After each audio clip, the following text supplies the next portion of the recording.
Ustaaz Kamaal Heebboo arda isatanii wareegamuu isa afaan kiyyaa miidiyaa irra haasofsiistan kana gaafa sana wareegama isaa dhoksuuf diinni wareegama isaa argee nutti hin gammadin jechuuf jaallan guyyaa guutuu lolarra oolte sa'aatii 9 haga sa'aatii 1 lolarra turanii isa awwaaluuf baasanii awwaala sana midhaasanii akka diinni hin argine godhuuf yoo xiqqaate haga halkan keessa sa'aatii 7 olii waraanni kun ifaa jeerra ture jechuudha. Rabbiin maal isiniin jedha ummata kana? Maal isiniin jedha? Rabbi jala deemtanii rabbi jala teettanii waan hubatamuu qabu maanan gaafanne maanatti nan bilbil miidiyaan rabbaate maa iyyita miidiyaan rabbaate maa diina faana sirbita hoogganni naannoo sanii bilbila isaanuu kennaa waan akkasiitu dubbatamaa jira adda baafanne maaf hin jenne waan nama ajaa'ibu waan nama dhibu har'a yoo viidiyoo suuraa poolisoota gaafa sana boojinee maxxansine bifa fuula isaanii kalarii jijjiirtanii inni isa kana jettanii dubbattan ceerri haga kana caala hin jiru jechuudha. Nu ceersitanii jechuudha. Dhugaa isinitti himaan ceera guddaadha jechuudha. Mataa gadi nu qabdan hamilee nu cabsitanii jechuudha. Gaafa suurri viidiyoo diinaa dhufee kalariin jijjiirame inni kana jedhamu akka ajandaa diinni bocee maa nu banne haga ammaa sa'aatii kanaatti namni nu banne jira. Namni mee addanuu haa baasuu isa nuu dubbisaa jedhu jira jechuudha. Maal waan ta'u jirurraa addan baafattu ati ilaalte mul'ataa jira bar viidiyoo diinaa barbaasanii isa jechuun jiranii bar jaala wareegama isaa baasnee awwaallee bakka itti goonee biraa deemnee reeffi isaa galee dalloo maalii jira jechuun jiranii bar galee maatii isaa bira jira jechuun jiranii bar wareegamni isaa achi galeera jedhamu jira bar viidiyoo yeroo harka isaa duubatti hidhanii rasaasaan nama jahatu rasaasaan rashane jedhamu faatu dubbatamaa ture bar maan baasne ree viidiyoo sana warri sun maaf hin baasne viidiyoo sana kijiba haga kanaattu deemu jira bar kijiba haga kanaa jiru eenyutu nu gaafate eenyutu bilbilee nu gaafate Aishaa Goobanaa kaleessa boo'aa turte jeneraal Aishaan boo'aa turte jechuu jaalli sun imimmaan isiin boo'aa turte sun namatti hin dhagahamne jechuu namni hin beekne jechuu jaalli sun karaa keessaatiin nama nu gaafate irra nurraa hubate keessaa nama tokko namoonni gameeyyiin jajjaboon akka isii jira jechuu warri karaa keessaatiin nurraa hubate gaafas nu gadda akkanaattu nu jira jennee hubachiifanne jira ummanni kun ummata keenna otoo wanna qabatamaa hagasii argitu otoo haala akkasitti diinni deemaa jiruun akka ajandaa diinni bocee otoo argitu wanni isin taatan mataanu cabse rabbii jala deemtanii wareegama jaal Kamaal Heebboo xureessitan lammaffaa Kamaal Heebboo waan amantaa musliima ta'eef ajjeesanii jettan waan arsii ta'eef du'ee jettan ana amantaa kiyyan beeka eenyuyyuu fakkeessaa fi miti bar waggaa waggatti gaafa iida kabajinu suurri kiyya ka sooshaal miidiyaa irra hin jirre hin jiru fakkeessaaf maxxansaan turre bar gaafasiyyuu akka diinni ummata kana karaa amantaatiin dhaaba kana jibbisiisuuf yaalii cimaa inni godhaa ture beenna beettanuuti. Addi bilisummaa Oromoo amantaa kamuu maxxanfatu kamiyyuu ammoo hin jibbu kabajaan amantaa kamiifuu godhama dhaaba keessatti namni kamuu amantaa isa kaleessa mana isaatti qabu as keessatti hin qaba hin geggeeffata namni isa dhooggu hin jiru fakkeessiif nu argaa fi miti ka maxxansaa turre suura sana beekta argaa turtan ture suurri miidiyaa kana guutuurra jira suura miidiyaa irra jiru kiyya otoon taane waraanni bilisummaa Oromoo yeroo hunda yoo inni hiriiree saffaa guutee salaatu argaa turtan jedhan maaliif kun ajandaa diinni boceen sirbuun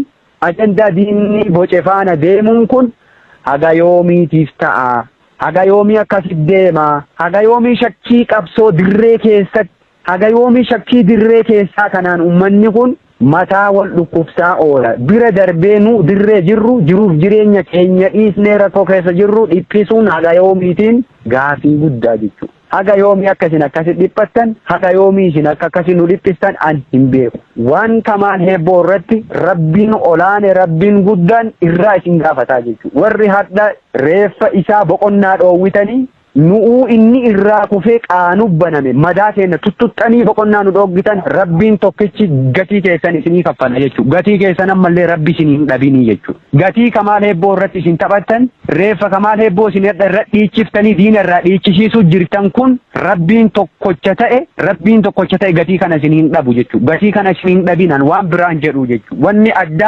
Wanni addaa wanni isinii dhiheessee isin itti amantan hin jiraatin yoo barbaade Kamaal Heebboo lolarra wareegame lolee wareegame nafiraan wareegame hoggana isaatiin dirree sanaan jiraachuu miti otoo dirree biraa jiraadhe otoo bakka biraa battala biraa jiraadhe otoo godina biraa keessa jiraadhe godina lolli sun itti ta'eyyuu jiraachuu baadhe wanna Kamaal keessa jiru guyyaaf daqiiqaan quba qaba jechuudha. Warri hadha miidiyaa kanarra bahee iyyaa jiru akka wadala harree barootu jiru kun warra Kamaal eessa akka jiru waraanni bilisummaa Oromoo eessa akka jiruu fi maalirra akka inni jiru maal keessa akka inni oolu hin beeknetu iyyaa jira jechuudha. warra eessa jirraa keenya quban qabnetu iyyaa jira jechuudha. Warri eessa akka jirru quba qabu akkasi boo'u jira miidiyaa gubbabba'ee.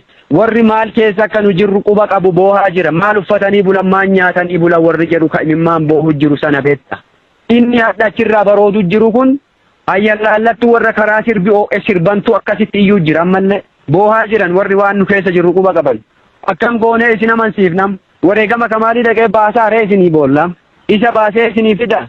Ummata kana abbaa faadha isaanii rakkisuu fi mireedha. Rakkisaa ka argatta nama sirbaa diina waliin. Wan biraan jiru diina gammachiistanii diinni nurra gammade wanni fidu ammoo hin jiru diin. Wanni nurra argatu tokkolleen hin jiru. Wanni nu laafsisulleen hin jiru. Wanni nu hubatu deebisulleen hin jiru. Olola yoo taate ololaaf bakka hin qabnu. Ololli kaleessas ture hardhas hin jira. Olola bakka nama kennu miti. Ololli warra duuba deebisuu miti waraana bilisummaa Oromoo ammoo. Kanaaf warri ta'e jettanii itti yaaddanii sirbaa turtan gatii keessan rabbi isiniin dhabin akka jalqaba jedhe sana jechuudha. Warri ta'e jettanii reeffa isaa gumaa isaa gar balleessuuf wareegama jaalaa ajjeefame jedhaa sirbaa turtan sun gatii keessan rabbi biraan dhabina. Warri ammoo otoon hubanne otoon beekin warruma mootummaan ergee sirbu faana sirbaa turtan jarana rabbi sodaadha. Rabbi isin uume. Rabbii tokkocha salaattaniif sana sodaadha. Jaalli shaahideedha kukuffisee kufe guyyaa sana. Baasnee harka kennaan bakka sunii awwaalanne. Iddoo kenne sana itti quufuu dadhabnee eega achii deemne lammaffaayyuu achi deebinee baafannee awwaalanne. Adda abbaa faati kenna, firoottan kenna, deeggartoonni kenna onneen gubatu bora awwaala isaanii arguu danda'a yoo nu duuneyyuu. Dhalootaaf himnee dabarra. Dhaloota qabsiifnee mallattootti goonee bira darbinee jirra. Godaannisa uummanni keenya qabaaf akkas godhuu jira. Kadirree irratti waraabessi nyaate meeqatu jira jaallan keenya kabaafannee awwaalanne dhiisi. Wareegamni hin jennu barnuuti gaafa diinni wareegama keenya alarratti hin argin. Wareegama lammaffaa nu kaffalchiisan jalqabaan jedhu wareegama akkasitti nu dhoffannee akka nun argineef awwaalanne ifan nu dubbistanii jechuudha. Kanaaf gama Ustaaz Kamaal Heebboo jaal Kamaaliitiin Rabbi Jannatul Firdoos isaaf haa hiruu waan jedhu waan biraa hin qabu. Kamaal dirree kanarraa waa hirbise dirree kana qaaha itti bane jaallan tana cufa irraa gaaddisatu irraa ka'e jechuudha. Gaaddisatu irraa mulqame. Kamaal jechuun gaaddisa waraana kanaati. Gorsa waraana kanaati. Abbaa naamusa waraana kanaati namni kun. Naamusa isaa irraa waa hedduu barata waraanni kun. Jaallan bar waraana wareegameef hin boohani himimmaan boohaa fi turree bar.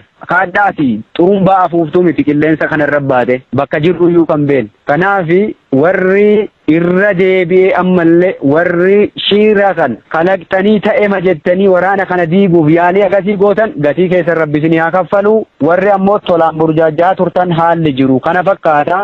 Gama biraatiin waraana bilisummaa Oromoo bifa kanaan cabsina jedhee warri sirbaa jirtaniif sirbuufasii achillee jirtan wallaahi wabillaahi rabbitti isinii kakadhe waraana kana daqiiqaaf sekendiif duuba deebisu sadarkaa inni irra jirurra duuba deebisuu miti maayikiroo sekendiif sochoosuun akka hin danda'amne cimsitanii beekuuf hubachuu qabduu isiniin jedha.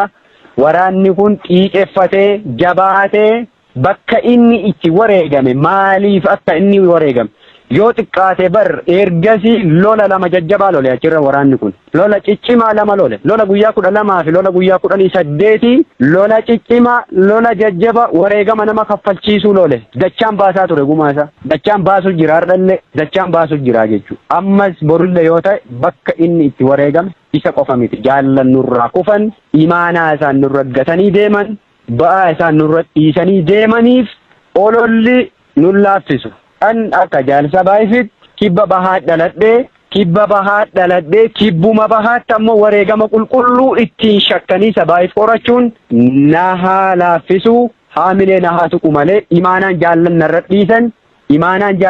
dhiisan akka haamileen hin cabne na godha jechuudha. Na jabeessaa jechuudha. Deebi'ee uf komadhaan iyyuu gaafa aaree uummata kanaaf maaf qabsaahan jedhu iyyuu imaanaa jaallan narra dhiisan sun akkam jedhee uf ilaala jechuudha. Bocni bocame kun ka uummata qulqulluu irraa maddee osoo hin taane ka warra mootummaan daabboo kennee fi erguu jiru ta'uu ufitti himaa jechuu deebi'ee. Aaree ka'ee wanna ta'e kana deebi'ee ufitti himee uf jabeessa. Ammas hin jajjabaanna kanarra cinnee argamna gumaa jaallan keenyaa dachaan baafna kibba baha Oromiyaa maqaa kaleessaa sana itti goona maqaa kaleessa sana itti deebisna jechuudha. Akka kaleessa sanatti dhaabbatee jabaatee waraanni kun lolee argita. Yoo xiqqaatee barbaatii 8-9 asii cibraa 3 horate waraanni kun. Waan akka dibbeedhaan tuuddi wanni qilleensa irra baatee kijibdu kanaa miti beektaa. Dheebotanii beelahanii daa'ima isaa afaan qabanii daa'imman isaa afaan qabanii warri adda miidiyaa kanarra gangalatanii boohu jiran akkasii nu dhabsuuf yaaluu jirtan kana hubatanii boohaa jiran kun beelahanii dheebotanii waraana kana hidhachiisanii jabeessanii bar sadarkaa kana biraan gahanii arga. Sadarkaa kana caalaa immoo jabeessuuf xiiqeffatanii hojjetaa jirani biyya keessaa falaan irratti hojjechuu jirani jechuudha. Jabeessaa jiran jabaataa jira waraanni. Ayyee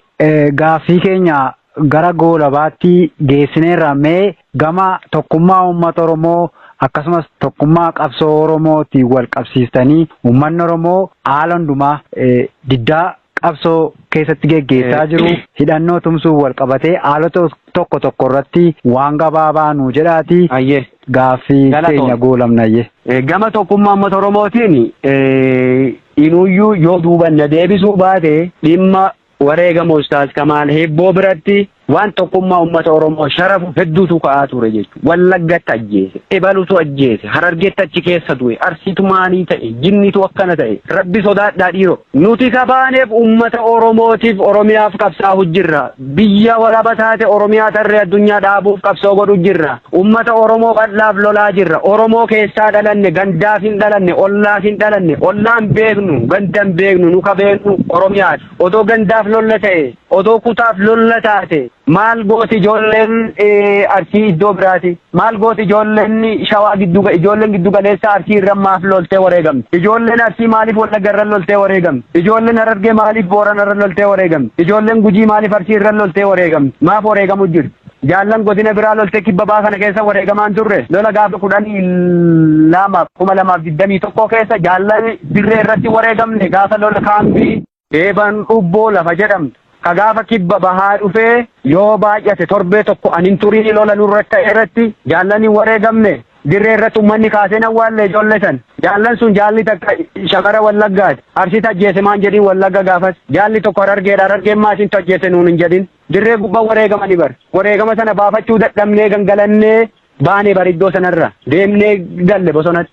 Baalarra cabsannee biraa deem achii baasee uummata Oromoo awwaale beekta maanuun gaafatin gaafa sammuu keessa iddoon ni jiru laala bakka jirru argitanii maafin gaafatin gaafatan Rabbi sodaadha shakkiin kaleessa yoo jiraate jira shakkii kaleessa sana har'a gaffiddanii nuun hin jeeqina shakkii kaleessaaf dhiisi nama kaleessa yakka sana hojjete gaafadhu bakka barbaadde nun jeeqin har'a ammoo gadi dhufte asitti shakkiin kaleessa isin achi waliin bukeessan achi waliin jeeqan sun ka diinni ajendaa godhe uummata kana gargar dhiibu sun kaleessa jechuudha. Inni har'a qabsoo qulqulluu godhu jirra. Waan kaleessa warri qabsoo gane dalageef har'a ammoo as keessa shakkii uumanii qabsaa'ota xureessuun ta'uun qabu beekuu qabdan kana hubachuun barbaachisaadha jechuudha. Kana hubachuun ammallee nurraa eegama jechuudha. Tokkummaan uummata Oromoof tokkummaan jaallan kana akka hin sharafamne dura dhaabbannee laphee keenya kenninaaf jechuudha. Adda keenya kenninaaf jechuudha tokkummaa uummata Oromoo kan sharafamuuf. Tokkummaa jaallan keenya kan sharafamuuf adda keenya kenninee fi itti wareegamnee dabarraa jechuudha. Tokkummaan jaallan kanaan hin sharafamu, tokkummaan qabsaa'otaan sharafamu, tokkummaan uummata bal'aan sharafamu jennee adda keenya kennuuf jira.